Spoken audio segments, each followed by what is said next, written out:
ఏదైతే ఖానాపూర్ చెరువుకు ఆనుకొని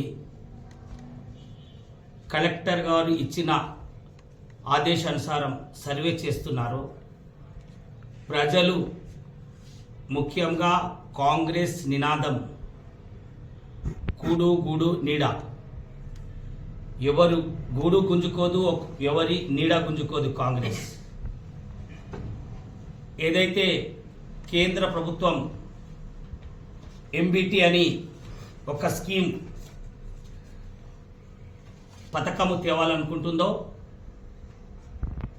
ఆ పథకము మెకానికల్ బయోలాజికల్ ట్రీట్మెంట్ ద్వారా ఖానాపూర్ చెరువుని శుద్ధి చేసే భాగంగా మరి గతంలో ఉన్న నాయకులు,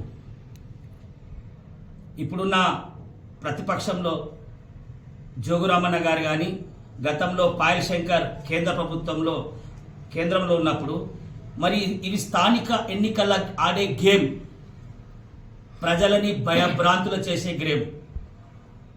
ప్రజలని హైడ్రా అంటే తెలియదు, హైదరాబాద్కి పరిమితమైన ఒక చట్టం తీసుకొచ్చి హైదరాబాదులో ఏదైతే కూలగొడుతున్నారో బీదవారి కూలగొడతలేరు. ఎవరైతే విల్లాలు కట్టుకున్నారో, చెరువులు దోచుకున్నారో వాళ్ళే. కాంగ్రెస్ పార్టీ తరఫున స్పష్టంగా హామీస్తున్నాం, ఏదైతే ఆదిలాబాద్ ఖానాపూర్ చెరువుకు ఆనుకొని ఉన్న ప్రజలకు ఎటువంటి హాని కాదు. మీరు 30 నుండి 40 సంవత్సరాల నుండి మీ యొక్క హౌస్ ట్యాక్స్ కానీ పర్మిషన్స్ కానీ తీసుకున్నారు. వాళ్ళ ఉద్దేశం ఏంటంటే, నిన్ననే ఆర్డీఓ గారు చెప్పారు, వాళ్ళ ఉద్దేశం ఏంటంటే ఇప్పటివరకు ఎంతవరకు అన్యాక్రాంతమైంది, ఇక ముందు అన్యాక్రాంతం కాకుండా కాపాడుకున్నందుకు ఇంటి నంబర్లు ఇస్తున్నారు. ఆ ఇంటి నెంబర్ ఉద్దేశం ఏంటంటే వీటికి ఏం జరగద్దు, వచ్చేటి ఆపాలి. మరి నేను ఒకటి అంటున్నా, నేటి ప్రతిపక్షంలో ఉన్నా కానీ ఇక్కడ స్థానిక బీజేపీ పార్టీ నాయకులకు కానీ, వ్యక్తికి చేస్తే మంచిదా, ఊరికి చేస్తే అరిష్టమా? కొందరిని బీజేపీ నాయకులను పట్టుకొని ముఖ్యమంత్రి గారిని అనరాని మాటలు అంటున్నారు. మీ సొంత లాభాల గురించి ముఖ్యమంత్రిని అన్పార్లమెంట్ తోటి దూషించడం ఎంతవరకు కరెక్టు? ఊరికి చేస్తే మంచిది, వ్యక్తికి చేస్తే మంచిది కాదని ఉద్దేశం మీది ఉండద్దు. నేను మరొకసారి చెప్తున్నా, కాంగ్రెస్ పార్టీ తరఫున ఏదైతే ఖానాపూర్ చెరువు నిరాశ్రితులు ఎటువంటి భయాందోళన వద్దు, ఇది ఎలక్షన్ గేమ్ మాత్రమే. స్పష్టంగా చెప్తుంది, హైడ్రా అంటే హైదరాబాద్కే పరిమితం. ఇది నిర్మల్ కానీ ఆదిలాబాద్ కానీ ఇంకా ఏ జిల్లాలకు ఇటువంటి స్కీములు రావు.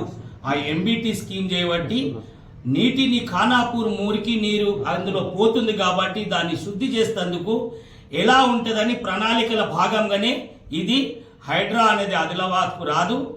వచ్చిన ప్రజలకు ఎటువంటి అన్యాయం జరగకుండా కాంగ్రెస్ పార్టీ వాళ్ళ అండుంటుంది. మా స్థానిక తమ్ముడు ఉన్నాడు, మైనార్టీ జిల్లా నాయకుడు, ఆయనది కూడా ఇల్లు అక్కడనే ఉంది. ఆయన భయపడడు, ఎందుకంటే కాంగ్రెస్ పార్టీ కూడు కూడా నీడ గుంజుకోదు, మీది కూడా గుంజుకోదు. అందుకే ప్రజల ద్వారా మనవి చేస్తున్నా, ఎటువంటి అన్పార్లమెంట్ చెడ్డ మాటలు మా నాయకుల్ని, మా రేవంత్ రెడ్డి గారిని తిట్టకండి.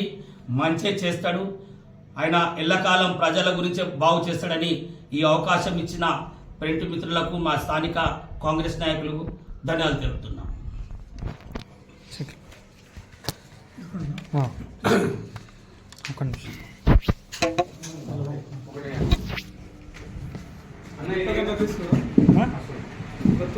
వాళ్ళు ఇండియాలో మన ఉంటుంది, మన వాళ్ళందరికీ ఇచ్చేస్తాం.